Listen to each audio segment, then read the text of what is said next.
मित्रांनो, आपण जे रासायनिक पद्धतीने शेती करताय, त्या रासायनिक पद्धतीने शेती करण्याकरिता जवळपास आपल्याला एकरी खर्च जो आहे हा 12 ते 15,000 रुपये मी मिनिममच सांगतोय.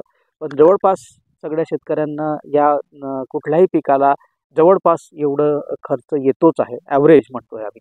तर जो प्रश्न असतो शेतकऱ्यांचा, की आमचे पैसे कसे वाचवायला पाहिजेत? कारण इनपुट कॉस्ट म्हणजे खतांची जी खरेदी आहे, खतांचे जे भाव दररोज वाढत आहेत.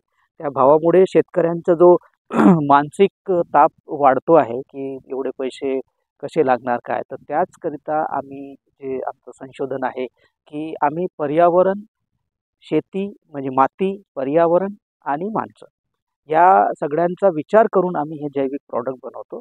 आणि तसेच जी मानसिकता आहे शेतकऱ्यांची, की जैविक वापरल्याने माझं ते उत्पन्न कमी होईल किंवा जैविक वापरल्याने मला वेळ लागेल, मला उत्पन्न नाही मिळणार, माझं नुकसान होईल. तर ह्या सगळे जे गैरसमज आहे, हा सगळा गैरसमज चुकीचा आहे. आम्ही आमचा जो प्रॉडक्ट आहे, तो जर तुम्ही मागच्या वर्षीपर्यंत जर 100% रासायनिक पद्धतीने शेती करत असाल आणि या वर्षीपासूनच तुम्ही जर जैविक पद्धतीने शेती करायला सुरुवात केली, तर आमचं असं म्हणणं आहे किंवा आमचा असा दावा आहे, की तुमच्या पहिल्या वर्षीपासूनच तुम्हाला जेवढं तुम्ही उत्पन्न याच्यापूर्वी तुम्ही घेत होते रासायनिकमध्ये, तेवढंच उत्पन्न मिळेल. त्याच्यापेक्षा चांगल्या गुणवत्तेचं उत्पन्न तुम्हाला मिळेल. तसेच किंमत जी रासायनिकची आहे 12,000 ते 15,000 मी आत्ताच बोललो ॲव्हरेज प्रति एकरी येते. ती किंमत रिड्यूस होऊन, कमी होऊन ती 3,000 वरती आली. म्हणजे तुमचं 3,000 रुपयामध्ये बीज प्रक्रिया करण्यापासून तर कटाईपर्यंतचे सगळे खर्च तुमचे ह्या 3,000 रुपयामध्ये होतात.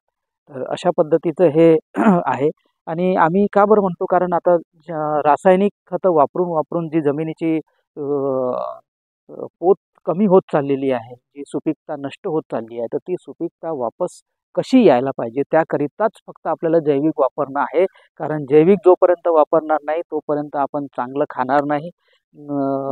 चांगल्या काय क्वालिटीचं जेवण आपण जेवणार नाही. आणि जर आपण ते चांगल्या क्वालिटीचं जेवण जेवलो नाही, तर आपण नक्कीच कुठल्या ना कुठल्या रोगाला बळी पडणार. तर त्यापेक्षा आधीपासूनच आमची सगळ्यांनाच अशी कडकडीची विनंती असते, की बुवा तुम्ही एकच क्रांती, जैविक क्रांती हा ध्यास घ्या आणि आपली शेतीला जैविक शेतीकडे तुम्ही काय म्हणतात त्याला मार्ग दाखवून पुढे चला आणि चांगलं उत्पन्न घ्या.